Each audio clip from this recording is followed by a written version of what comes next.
إن الحمد لله نحمده ونستعينه ونستغفره ونعوذ بالله من شرور أنفسنا ومن سيئات أعمالنا ما يهده الله فلا مضل له ومن يضلل فلا هادي له وأشهد أن لا إله إلا الله وحده لا شريك له وأشهد أن محمدا عبده ورسوله صلى الله عليه وعلى آله وصحبه وسلم تسليما كثيرا أيها الذين آمنوا اتقوا الله حق تقاته ولا تموتن إلا وأنتم مسلمون يا أيها الناس اتقوا ربكم الذي خلقكم من نفس واحدة وخلق منها زوجها وبث منهما رجالا كثيرا ونساء واتقوا الله الذي تساءلون به والأرحام إن الله كان عليكم رقيبا يا أيها الذين آمنوا اتقوا الله أقول قولا سديدا يصلح لكم أعمالكم ويغفر لكم ذنوبكم ومن يطع الله ورسوله فقد فاز فوزا عظيما أما بعد فإن أصدق الحديث كتاب الله خير الهدى هدى محمد صلى الله عليه وعلى آله وصحبه وسلم شر الأمور محدثاتها فإن كل محدثة بدعة وكل بدعة ضلالة وكل ضلالة في النار. Sahabat sekalian dan juga teman-teman yang hadir di online, semoga Allah Subhanahu wa Ta'ala memberikan kepada kita taufik dan juga kesehatan untuk kita selalu berada di atas istiqamah, atas petunjuk, atas agama yang mulia. Allah Subhanahu wa Ta'ala jadikan sebagai agama Allah Subhanahu wa Ta'ala berdaulat, karena hanya Allah Subhanahu wa Ta'ala yang akan memberikan kepada seorang hamba petunjuk. Dan kalau Allah Subhanahu wa Ta'ala mau, Allah akan menjadikan seorang itu murtad, keluar dari agama Islam. Memang berfaedah ya teman, sambil menunggu teman-teman yang online. Beberapa hari yang lalu ada kabar ada seorang yang anak kenal. Dia adalah seorang yang dipuji oleh teman-teman, suka melaksanakan sholat. Tidak hanya sholat wajib, sholat sunnah, melaksanakan puasa, sholat malam tidak pernah tinggal. Dan ada berkabar sekarang dia murtad. Sekarang dia murtad dan umurnya masih muda dan dikenal orang ini terkenal. Orang ini, maka teruslah kita meminta doa kepada Allah Subhanahu wa Ta'ala agar kita selalu diberikan istiqamah, as-sabar, diberikan ketetapan, keteguhan di atas agama ini, karena semakin hari fitnah akan semakin besar. Kamu bukan karena Allah Azza wa Jalla yang meneguhkan seorang hamba di atas agama Islam, sekali kita akan menjadi orang-orang yang tersesat dari jalan Allah Subhanahu wa Ta'ala. Salawat dan salam kita curahkan kepada baginda Nabi Muhammad sallallahu alaihi wa ala alihi wasallam, Nabi Allah Subhanahu wa Ta'ala utus sebagai agama untuk memberikan petunjuk kepada manusia. Allah Subhanahu wa Ta'ala jadikan teladan. Allah Subhanahu wa Ta'ala jadikan tuntunan yang sepatutnya bagi seorang hamba mentaati, mematuhi apa yang diperintahkan oleh baginda Nabi Muhammad sallallahu alaihi wasallam. Kalau seorang hamba tersebut ingin mendapatkan petunjuk dari Allah Subhanahu wa Ta'ala. Siapa yang ingin mendapatkan petunjuk, siapa yang ingin mendapatkan cahaya dari Allah Subhanahu wa Ta'ala, maka hendaknya dijadikan Nabi sallallahu alaihi wasallam sebagai teladan, sebagai tuntunan di dalam kehidupan kita. Semoga Allah Subhanahu wa taala selalu memberikan salawat dan salam kepada baginda Nabi sallallahu alaihi wasallam, sebanyak orang yang mengingat untuk memberikan salawat kepadanya, dan sebanyak pula manusia yang lupa untuk memberikan salawat dan salam kepada baginda Nabi Muhammad sallallahu alaihi wasallam. Nah, jemaah, insyaallah kita masuk ke dalam pembahasan tentang akad. Yang ada bukunya silahkan dibuka halaman 13. Nah, yang online katanya minta ada yang membaca.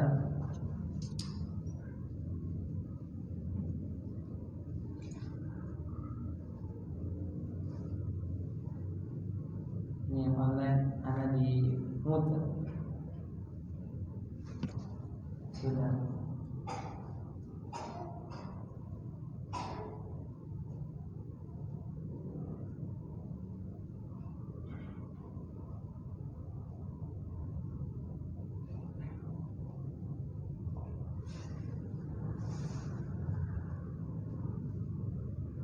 Nah, belum diaktifkan ya.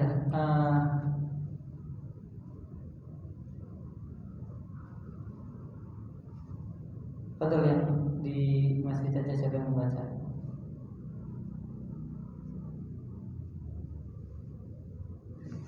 Betul, Abu Hanif.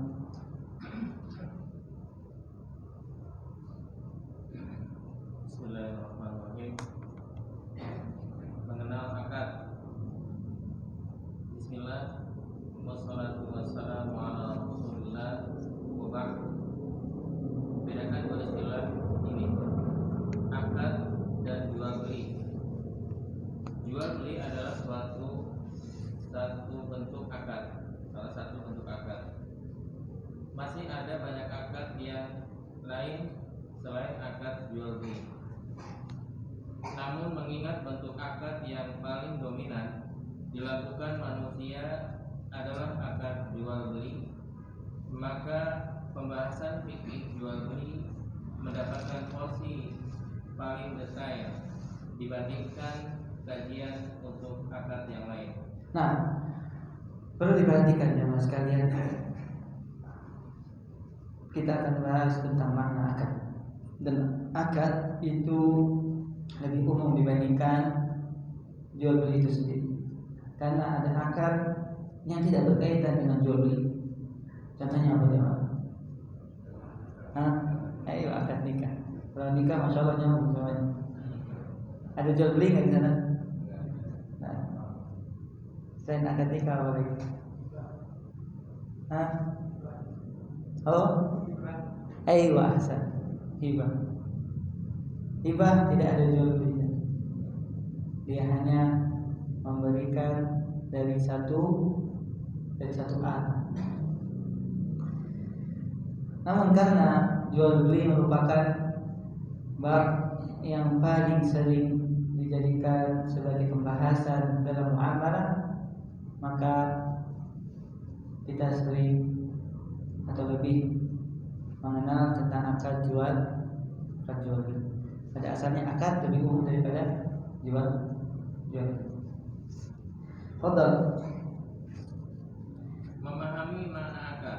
Sudah. Yang dari online, Fadal. Sudah bisa baca belum? Ada yang punya bukunya?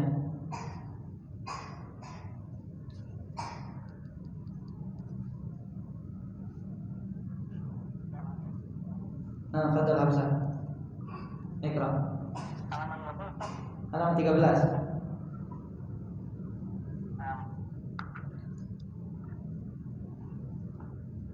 Memahami makna akad ya langsung. Ya. Nah, bacanya Pak. Nah, Bismillahirrahmanirrahim. Kata penulis Hafizahullah, memahami makna akad. bisa dibuka halaman 13. Nah, Bahasa kata akad berasal dari kata aqada, yaitu akda. yang artinya mengikat, lawan katanya melepaskan. Allah berfirman tentang tukang sihir, wa min syarri naffatsati uqad, dan dari kejahatan wanita-wanita tukang sihir yang menghujat pada mulut. Nah, Surat Al-Falaq ayat 4. akad itu dari kata bahasa Arab aqada yaqidu aqdan, yang artinya mengikat. Artinya apa coba? Nah, aqada Khalidun at-ta'am atau al-akad. Khalid mengikat makanan. Itu makna dari aqada yaqidu secara bahasa. Dalam surat Al-Falaq Allah Subhanahu wa taala berfirman, "Wa min syarri naffatsati fi al-'uqad." Wa min syarri naffatsati fi al-'uqad. Dan dari kejahatan wanita-wanita tukang sihir yang menghembuskan pada bulu-bulu.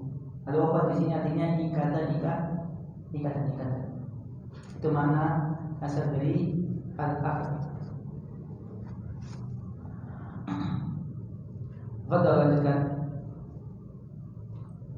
Orang Abdullah ini tukang sihir disebut dengan al-uqad karena bentuknya ikatan-ikatan. Pada asalnya kata ini digunakan untuk menuntut kejadian yang konkret, seperti mengikat dengan tali, kemudian penggunaannya melebar, dipakai juga untuk sesuatu yang abstrak, seperti mengikat kesepakatan atau janji yang dirasakan antara sesama manusia. Nah, pada asalnya akad itu digunakan untuk sesuatu yang bisa terlihat. Seorang mengikat misalnya mobilnya atau mengikat barangnya, itu pada asalnya kata akad dari benda yang bisa terlihat. Namun sering berjalannya bahasa, maka bisa juga makna akad itu dikaitkan dengan sesuatu yang abstrak. Contohnya seperti seorang mengikat sebuah janji. Aqada fulan al-aqd ma'a sahibi. Seorang mengikat janji dengan temannya. Janji itu bisa terlihat gak coba? Tidak bisa. Sesuatu yang abstrak. Tapi bisa digunakan makna akad dalam sebuah makna untuk bersepakat antara dua orang manusia, dan kesepakatan atau janji tersebut tidak terlihat, hanya maknawi saja. Nah, itu secara bahasa. Dan kenapa jemaah sekalian ini perlu diperhatikan? Para ulama menyebutkan makna secara bahasa terdahulu, kemudian makna secara istilah. Karena jemaah, ketika seseorang memahami makna dalam kata bahasa Arab, maka dia akan lebih mudah lagi untuk memahami makna istilah. Dan ini bisa dilihat kemampuan seseorang dalam bahasa Arab. Semakin dia dalam memahami tentang makna di dalam kosakata bahasa Arab, maka dia akan semakin mudah untuk memahami sebuah permasalahan, terutama dalam masalah fikih. Ketika antum mendengar kata akad, maknanya adalah mengikat. Itu akan mudah antum nanti akan tasawurnya. Gambaran dari sebuah akad akan semakin mudah. Nah, dibaca lagi ya Hafsah.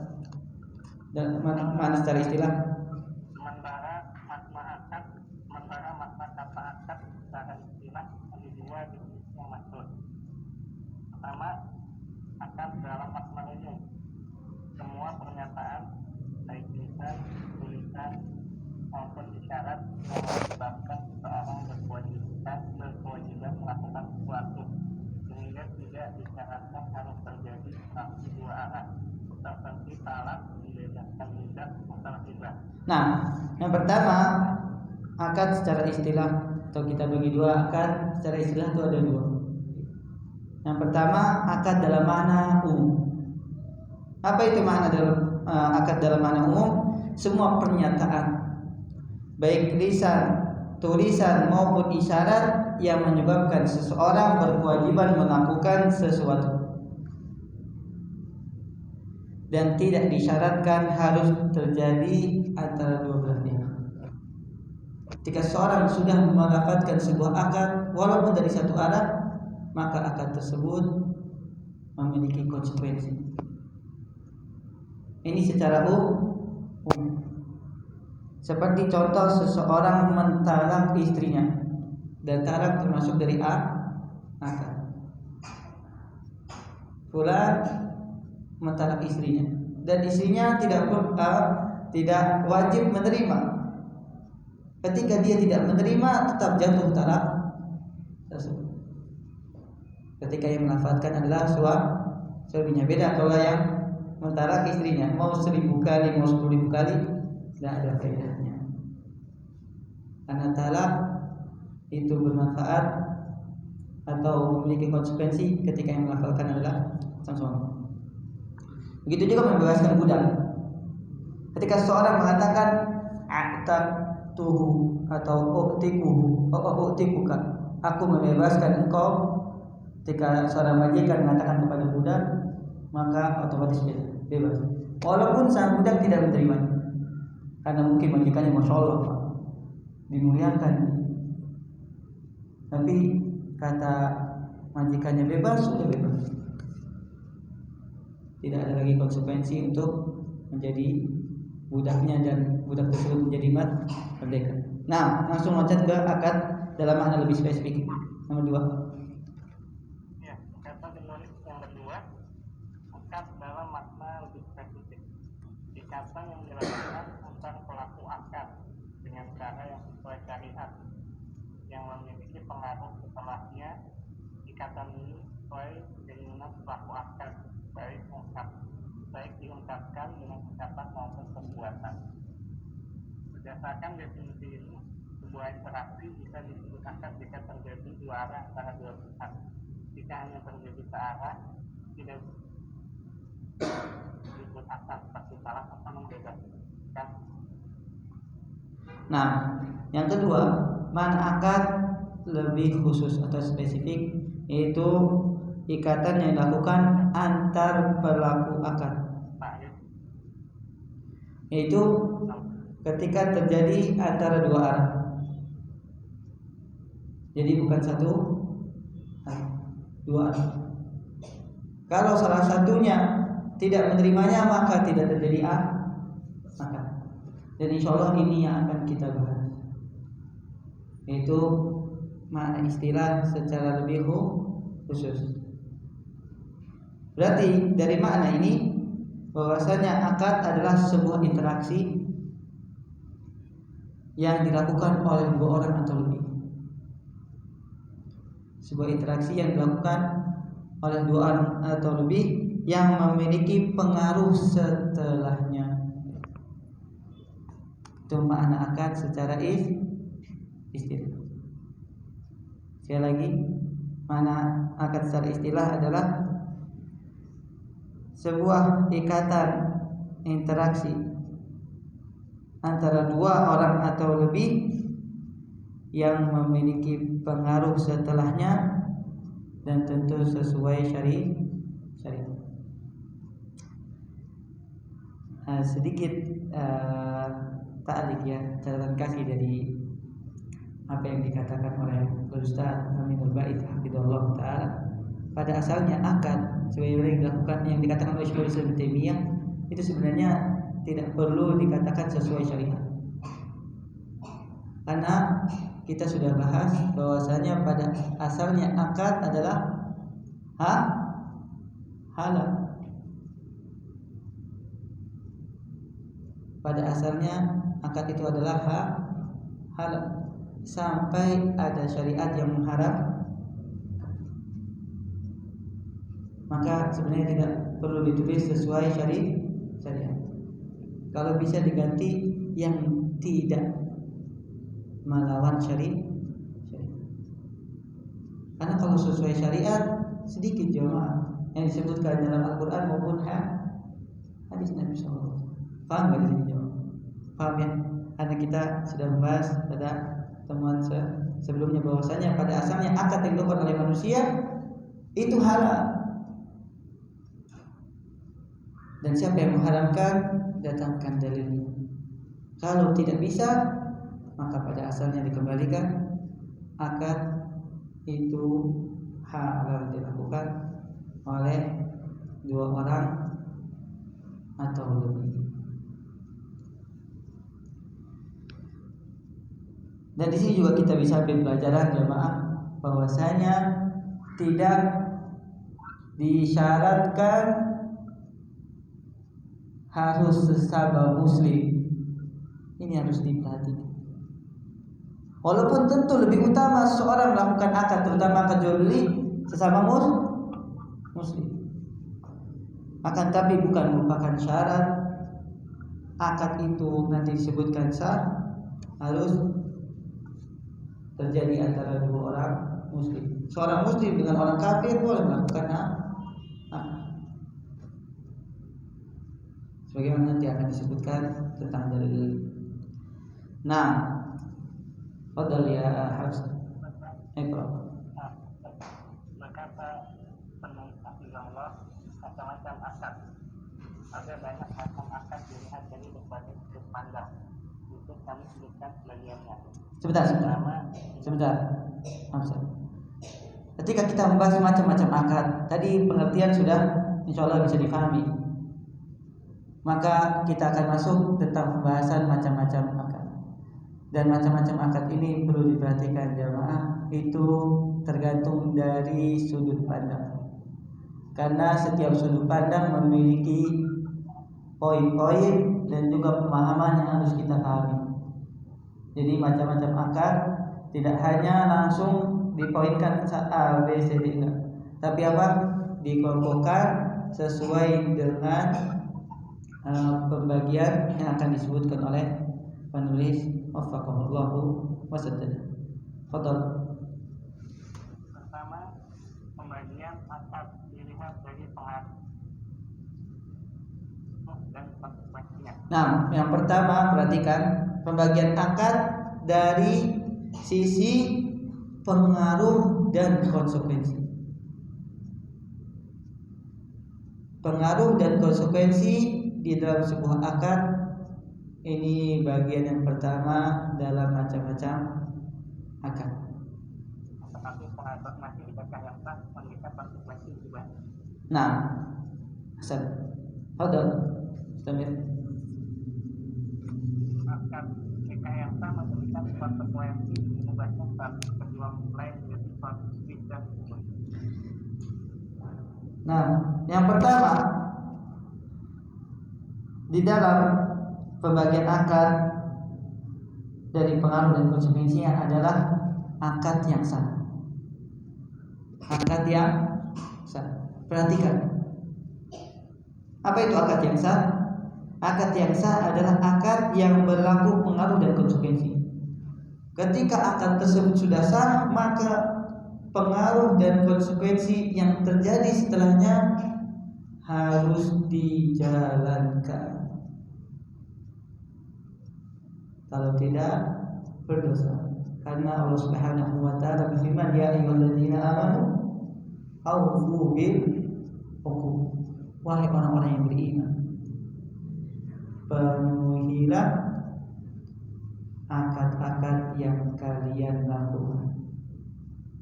Berarti ciri orang yang beriman, setelah akad itu sah, maka wajib konsekuensi dan pengaruh dari akad tersebut dijalankan.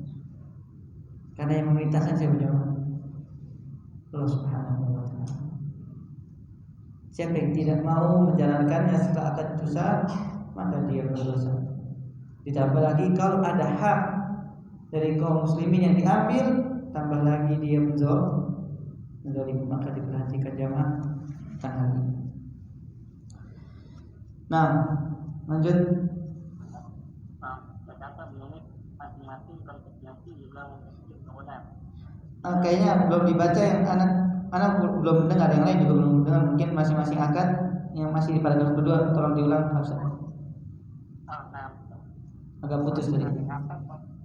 Masing-masing akad memiliki konsekuensi yang berbeda-beda.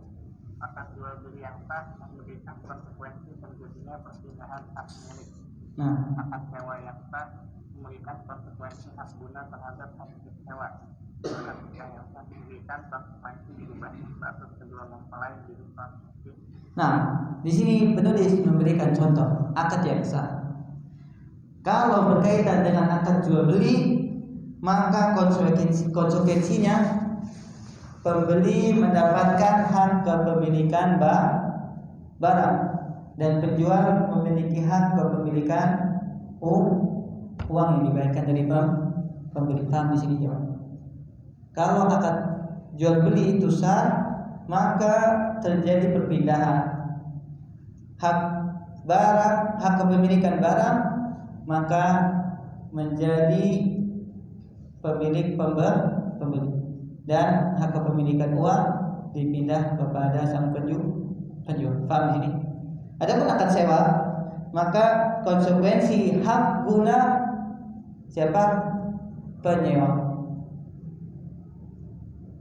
Dia menyewa misalnya mobil atau menyewa rumah misalnya, maka hak guna ya, bukan hak milik. Hak guna dari si penyewa itu bisa dijalankan. Nah, ini tambah lagi satu lagi akad nikah. Insyaallah kalau akad nikah itu sudah paham semuanya. Padahal lanjutkan. Akad yang tidak sah langsung. Akad yang tidak sah. Karena maghrib ini waktunya, masya Allah. Semoga Allah berkahi. Padahal. Yang kedua. Dua, akad yang tidak sah. Akad tidak sah berarti akad yang tidak memenuhi salah satu syarat sah akad, sehingga pengaruh dan konsekuensinya tidak diberlakukan. Jika konsekuensinya tidak berlaku, maka tidak berlaku pula turunan. Contoh kasus, beberapa contoh tersebut akan semakin memperjelas manfaat mengetahui sebagian di atas. Nah, yang kedua, sebentar Hafsah. Yang kedua adalah akad yang tidak sah. Yang pertama tadi akad yang sah. Kalau akad yang tidak sah, berarti akad yang tidak sah tersebut tidak memiliki pengaruh dan konsekuensi setelah akad tersebut berjalan. Maka pengaruh dan konsekuensi setelah itu tidak boleh dijalankan. Paham di sini, John? Tidak boleh dijalankan konsekuensi dan pengaruhnya. Begitu juga asal akibat dari akad tersebut, karena akad tersebut tidak sah. Baik, langsung ke kasus yang kedua aja, karena ini yang lebih berkaitan dengan jual beli. Atau kasus yang kedua dibaca halaman 17. Betul. Hafsah. Ini contoh akad yang tidak sah. Betul. Pindah hak milik sejak akad. Nah, baca.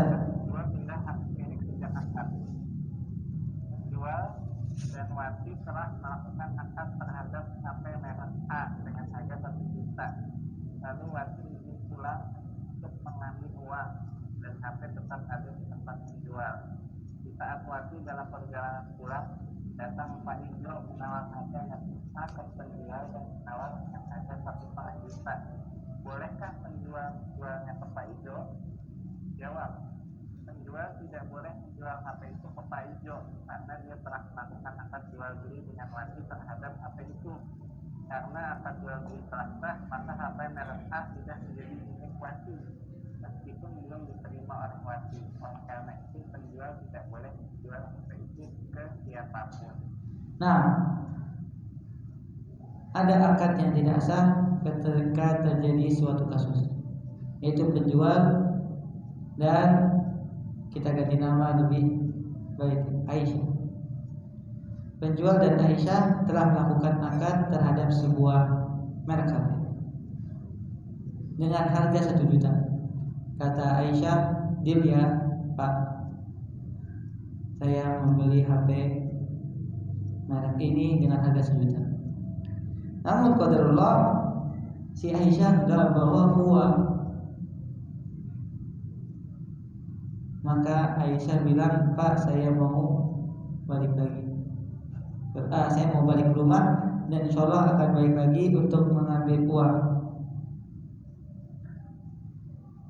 Dan HP belum pindah ke Aisyah, masih di penjual. Ketika perjalanan pulang Aisyah, ada si Ali menawar ke penjual HP tersebut dengan harga lebih mahal, 1,5 juta.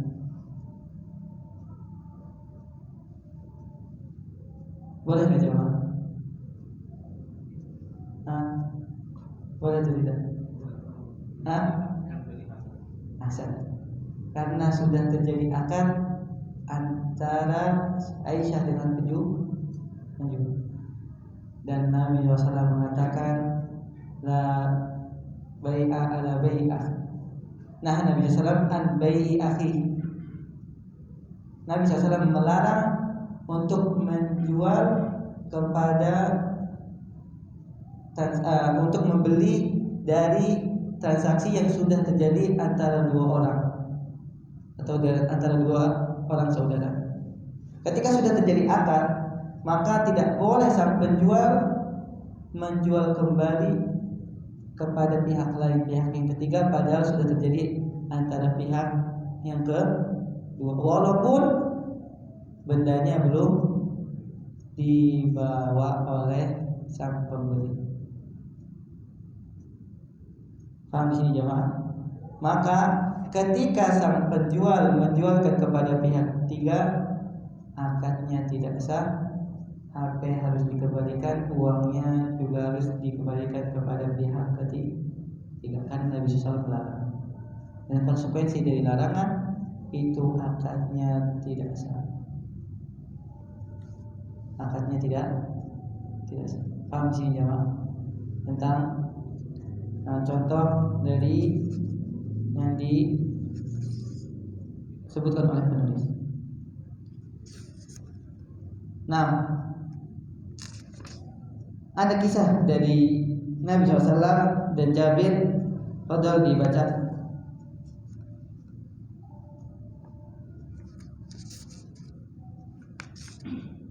Kayaknya untuk pembagian akad yang kedua kita tunda saja karena waktunya tidak cukup. Fadhol dibaca aja, ini kita bisa ambil pelajaran. Kisah Nabi sallallahu alaihi wasallam dan unta Jabir.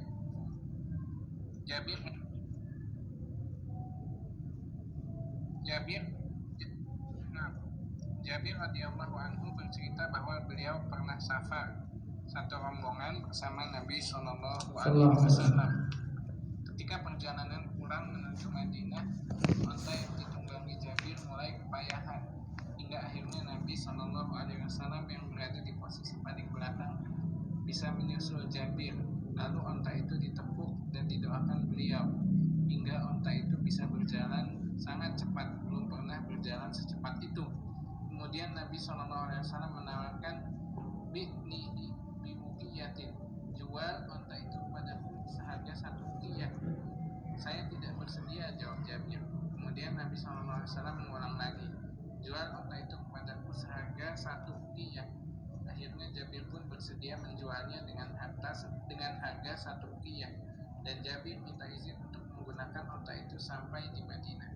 Setibanya di Madinah, Jabir mengantarkan unta itu ke tempat Rasulullah SAW dan beliau membayar secara tunai. Hadis riwayat Bukhari 2718 dan Muslim 4182. Nah, lanjut. Dalam peristiwa di atas, Nabi SAW melakukan akad jual beli dengan Jabir di perjalanan, sementara serah terima dilakukan di Madinah. Kapan unta itu pindah hak milik dan menjadi milik Nabi SAW? Jawabannya, sejak dilakukan akad di perjalanan. Terbukti ketika Jabir hendak menunggangi unta itu sampai di Madinah, beliau minta izin kepada Nabi SAW. Jika unta itu masih menjadi milik Jabir, tentu beliau kepada Nabi SAW untuk menggunakannya. Nah, di antara dalil juga yang disebutkan penulis bahwasanya ketika sudah terjadi akad walaupun belum serah terima barang, maka sudah menjadi hak milik si pembeli. Begitu juga uang akan berpindah kepada penjual. Yaitu kisah Nabi SAW ketika bersafar bersama para sahabat Rasulullah SAW. Kemudian Jabir radhiyallahu taala anhu yang bersafar bersama Nabi SAW itu pulang menuju kota Madinah dan didapati ontanya sangat lemah, jalannya telat ya, menjadi yang paling belakang. Kemudian Nabi SAW dengan doanya yang mustajab itu menepuk untanya Jabir dan mendoakan, hingga setelah itu jamaah unta yang tadinya terlambat berada di belakang menjadi yang paling cepat. Ini merupakan mukjizat dan juga keberkahan doa Nabi Muhammad sallallahu alaihi wasallam. Kemudian setelah menjadi cepat, Nabi SAW ingin membeli kepada Jabir. Wahai Jabir, juallah kepadaku ontamu dengan seharga 1 uqiyah. Tapi Jabir menolak. Masa anak menjual kepada Nabi Muhammad SAW? Anak kasih aja, ngapain anak jual? Tapi kata Nabi SAW, enggak, anak mau beli. Anak mau beli. Maka kata Jabir, tapi ya Rasulullah, saya menjualnya kepadamu dengan harga 1 uqiyah. Kemudian Jabir minta izin. Udah masuk bisa ya? Pada azan terlebih dahulu, insyaallah kita akan lanjutkan setelah isya.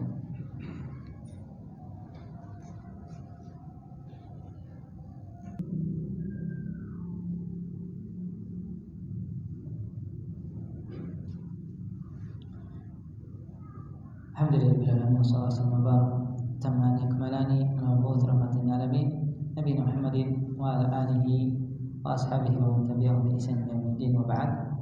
Kita lanjutkan hadis Jabir radhiyallahu taala anhu yang penuh dengan faedah.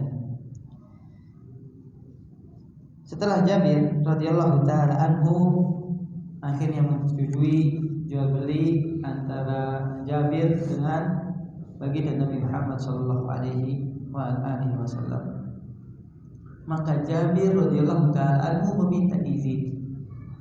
Berarti di sini bisa diberi garis bawah jemaah.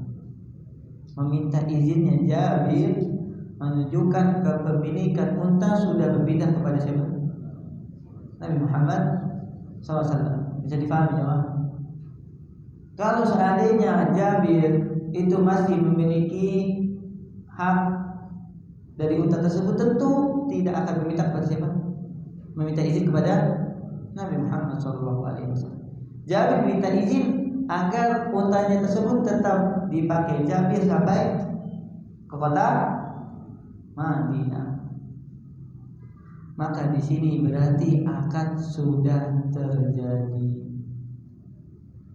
dan tidak boleh bagi seorang muslim atau seorang penjual menawarkan kembali barang yang sudah dia jual kepada pihak ketiga, padahal pihak kedua sudah menyetujui. Paham di sini jemaah tentang istinbat dari hadis ini. Bagaimana dikatakan oleh Ustaz Amin Al-Ba'id hafizallahu ta'ala, beliau mengatakan jika unta itu masih menjadi milik Jabir, tentu beliau tidak perlu minta izin kepada Nabi SAW untuk menggunakannya. Namun Allah Ta'ala alam ada hadis yang lebih kuat untuk menunjukkan bahwasanya akad ketika sudah terjadi tidak boleh bagi si penjual menjualkannya kepada pihak yang ketiga, walaupun si pihak yang kedua, pembeli yang pertama itu belum mendapatkan barang yang sudah dia beli. Yaitu hadis yang tadi disebutkan, hadis yang diriwayatkan oleh Imam Muslim, Bukhari dan Muslim. Nabi SAW mengatakan, nahan Nabi SAW an yabi'a ba'dukum ala bai'i ba'd. Nabi SAW melarang seorang dari kalian menjual atas transaksi jual beli yang sudah dilakukan oleh antara dua orang dari kalian. Jadi pihak yang ketiga tidak boleh masuk untuk melakukan akad. Dan kata para ulama, ketika Nabi SAW sudah melarang sebuah akad, maka akad itu tidak sah. Konsekuensinya harus dikembalikan barang yang diambil atau yang terjadi. Misalnya akad itu ternyata telah dilakukan oleh pihak pembeli yang kedua dengan penjual, pembeli yang kedua harus mengembalikan barang dan si penjual harus mengembalikan uang kepada pembeli yang kedua. Kemudian pembeli yang pertama harus mendapatkan barang dan pembeli yang pertama memberikan uangnya kepada penjual, karena Nabi SAW melarang. Paham di sini ya, Pak? Allah Ta'ala alam bisawab. Fadl, ada pertanyaan? Silakan, masih ada 8 menit. Nah, apakah kita boleh melakukan akad sebelum meninggal? Sebelum meninggal ya. Contohnya gini, kita akad dengan panitia zakat atau panitia masjid, ketika kita melakukan akad sampai kita meninggal, ketika akad kita buat kepentingan rumah orang masjid dan nanti akan diambil ke ahli waris kita, gitu kan? Nah, apakah akad itu sah dan syaratnya sengaja kalau kita sudah meninggal?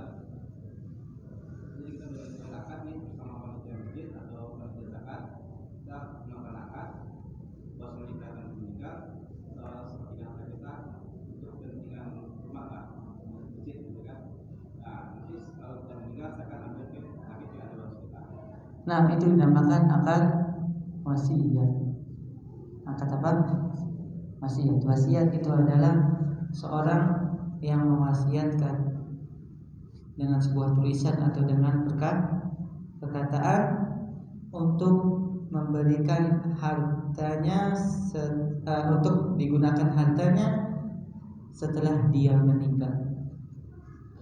Dan benar, yang paling banyak wasiat 1/3 dari hartanya. Karena 2/3 itu haknya siapa?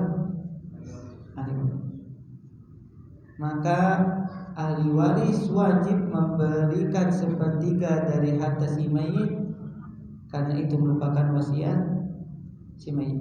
Gak boleh ahli waris menahan 1/3 dari harta si mayit, karena itu merupakan wasiat. Dan syarat dibagikannya warisan setelah wasiat dan hutang itu ditunaikan. Maka Allah Ta'ala bisa. Namun kalau di Indonesia dia harus nulis ya Pak. Kalau enggak rebutan lagi, olah harta itu jadi rebutan. Lebih baik tulisan dan antum pakai cap atau tanda tangan agar ketika ahli waris dikonfirmasi mereka benar. Nanti Allah Ta'ala. Betul Pak. Ayo. Pertama, andai kata terjadi misalnya sekarang kan banyak yang model-model yang ya istilahnya uang haram aja susah, kan? Apa? Uang haram aja susah. Ayo. Jika terjadi transaksi, ada orang yang lebih tinggi menawar, maka dilepas. Maka hukumnya apa? Uang dan benda yang merupakan komponen dari transaksi itu apakah haram? Betul. Pertanyaan kedua. Satu aja Pak. Ya. Aku soalnya mau bagi-bagi buku. Oh, iya. Dan antum kalau jawab dikasih buku. Udah selesai itu aja. Ayo. Insyaallah berat banyak. Ayo. Pertanyaan tentang jual beli yang di sana ada yang namanya lelang, benar nggak? Lelang. Maka kalau pelelangan itu beda lagi ya. Karena kasusnya siapa yang lebih tinggi menawar maka dia mendapatkan Kalau tadi kasusnya bukan pelelangan, harus dibedakan. Kalau antum yang maksudnya lelang, siapa yang lebih tinggi menawar barang tersebut, maka diperbolehkan. Jadi tidak masuk sesuatu yang diharap. Bukan lelang. Jadi hukum dari uangnya dan benda yang jadi komponen transaksi itu apa? Oh yang tadi apa namanya kasus yang tadi? Ya, Hukumnya tidak boleh. Haram mengambil barang yang menjadi sesuatu yang dilarang dari Nabi SAW. Jadi tadi Anda sudah sebutkan, pembeli yang kedua walaupun dia sudah mendapatkan barangnya harus dikembalikan, dan penjual tidak boleh mengambil uang, harus dikembalikan. Kalau seandainya tidak ketemu, misalnya baru tahu, insya Allah dimaafkan. Insya Allah dimaafkan, apalagi kalau penjualnya tidak mengetahui. Tapi kalau mengetahui wajib Pak penjual mengembalikan uangnya, dan pembeli yang kedua wajib mengembalikan barang ke penjual, karena akad jual belinya tidak sah. Paham? Kalau sudah terjadi, semoga Allah Subhanahu wa taala memaafkan dan tidak boleh diulangi lagi. Allah taala. Jadi kalau untuk melanggar yang kasus kedua, ini dalam dosanya seperti apa? Jadi haram. Dosa kecil. Karena Nabi SAW melarang dan tidak ada asal di sini. Tidak ada penegasan dalam dosa tersebut, maka dosanya dosa kecil. Nah, ada 5 kitab jamaah. Tinggal 2 menit lagi. Semoga sempat. Antum mau jawab? Angkat tangan dulu atau mau nanya? Jangan, tidak. Kasihan. Antum mau jawab? Anak kasih ya soalnya. Sebutkan makna akad secara bahasa.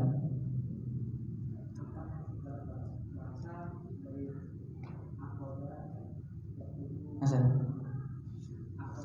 Ayo. Artinya ikatan Hasan. Betul. Tanya yang kedua jemaah.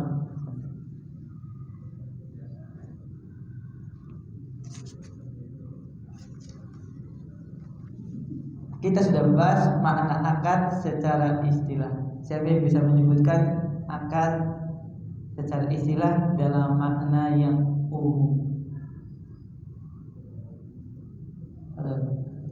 Semua persyaratan ikatan baik yang tertulis maupun tidak tertulis yang mempunyai konsekuensi bahwa itu harus dijalankan. Ada yang kurang satu lagi? Tidak harus 2A 2 arah. Kalau secara umum tidak harus 2 arah, 1 arah saja itu akan terjadi dan berkonsekuensi. Contohnya apa Pak? Contohnya apa? Misalnya talak. Pertanyaan yang selanjutnya. Yang online mau jawab kan?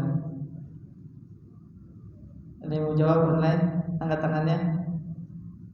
Angkat tangannya dulu baru anak kasih soal. Ada yang mau jawab? Kalau enggak anak kasih yang offline. Angkat tangannya, ada yang mau jawab? Udah ada, anak kasih yang offline yang di masjid. Dan yang ketiga, apa makna akad secara lebih khusus? Betul.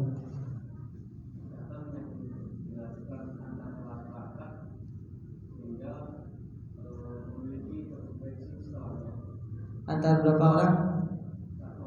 2 orang. Asal 2 orang terlebih. Betul.